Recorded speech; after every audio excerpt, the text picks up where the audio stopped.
What is up everyone, Cornelius Franklin here, and today we're talking about sound.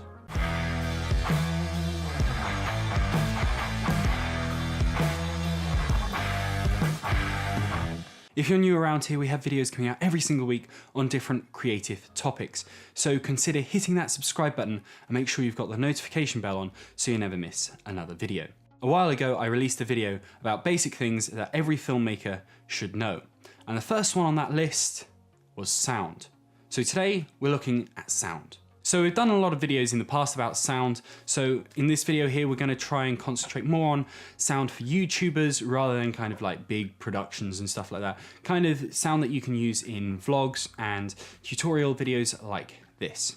So the first thing we're going to look at is dialogue. Now dialogue is probably the most important sound in your video because without the dialogue, your story kind of falls flat. Obviously you can use music to kind of tell your story like that if you're wanting to go for kind of a silent film. But other than that, dialogue is super important. So right now we're actually recording on a shotgun microphone mounted above me, and that is going directly into a Zoom H4n, and then we'll sync them up in post. I've done a video about that up here.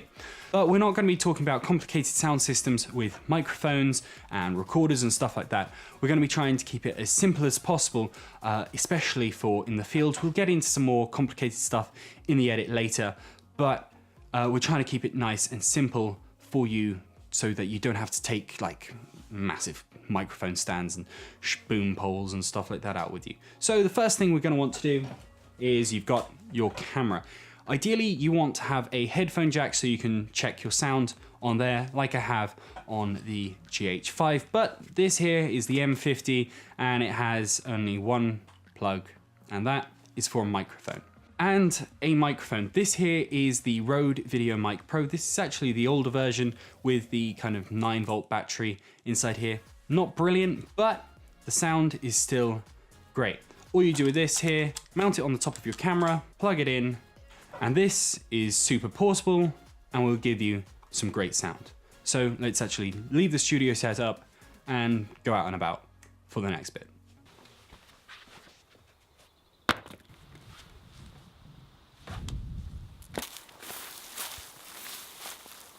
So a microphone on top of the camera is perfect for shooting talking head sequences like this, where I'm just talking to the camera, and also for shooting simple cinematic sequences kind of like that, where there's no music, it's just literally the sound you're capturing on the day. It's really good for shooting stuff like that. Now what we're going to do is we're going to head over to Sherborne and we're going to shoot a different style of sequence, which is going to have to take us into the world of sound design. Teleportation, such a convenient way of travel. Actually, we're at Sherborne Station, not because we took the train here, but because we're actually going to start the cinematic sequence right here, because I think it's going to be quite beautiful. Let's get started.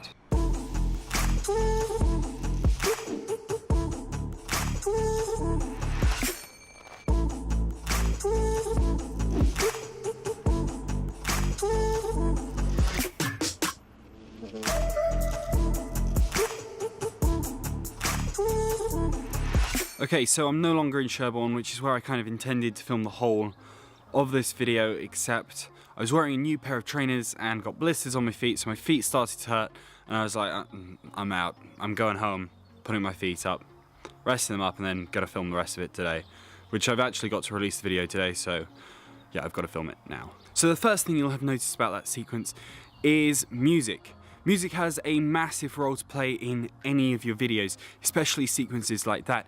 It controls kind of the emotion that your audience feels, and also the pacing of how fast you're actually going to edit that video.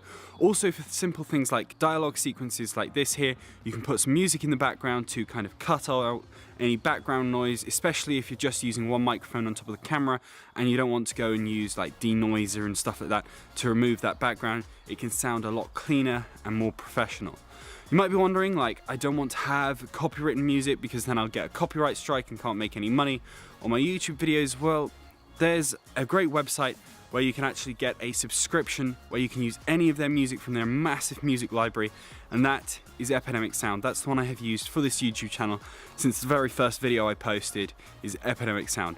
But there are some other ones like MusicBed and stuff like that, and I'll drop some links down below to where you guys can go and find some music and sign up to a subscription and start making some great videos. The next sound you'll have noticed is ambience. Ambience is basically the background noise. It sets the location. So are you in a town? Are you in a forest? Are you in a field, in the mountains, on the sea? Basically, it's that nice background noise that you would all expect to hear from that location. Now, I used ambient sound, which I found on Epidemic Sound for this one here, but you can also just start recording with your microphone just so you have that ambient sound that you can use to build up your sound design. The next thing that was in there was some basic sound effects, so some swooshes kind of for when we were doing some of those transitions with some speed ramping, and also the sound of some footsteps. And that is basically it. So I've done a bunch of other videos going more into depth on sound design and on music, which you can find up here. If you guys like this video, be sure to give it a big thumbs up and drop a comment down below if you have any questions about filmmaking, or if you've got any personal tips that you want to share with others.